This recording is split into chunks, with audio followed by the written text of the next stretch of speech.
Un déluge d'images filmées par l'armée, des généraux en retraite qui squattent tous les plateaux de télévision, des notions nouvelles, frappe chirurgicale, zéro mort. La guerre devient une opération de grand spectacle dans une communication hyper maîtrisée. De toute évidence, les leçons du bourbier vietnamien ont été tirées par l'état-major américain.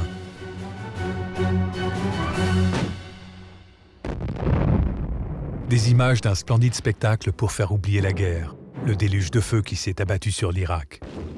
Cette guerre fera plus de 500 000 morts. On ne les a jamais vus. La guerre du Golfe a été la première guerre télégénique. Pour Mitterrand, c'est aussi la volonté de se refaire un peu une santé. C'est assez terrible, je dois vous dire, parce que c'est quand même un échec. Et de voir les socialistes proclamer sur leurs grandes affiches à l'avant-garde du nouvel ordre mondial, quand on sait ce que c'est, pour moi, c'est terrible. Je ne peux pas adhérer à ça. Je ne crois pas à ce nouvel ordre mondial. Et vous savez quelles illusions de triomphe il y avait à l'époque quand le président Bush a déclaré « Le syndrome du Vietnam est enterré pour toujours dans les sables de l'Arabie ». Mars 1991.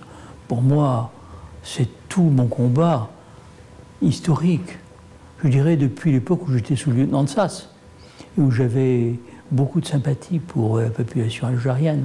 Disons que c'est tout ce combat-là qui tombe, qui paraît révolu, et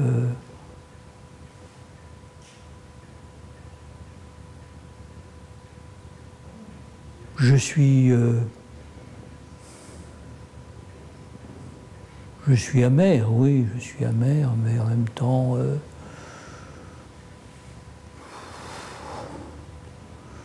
je me dis qu'il ne faut jamais renoncer.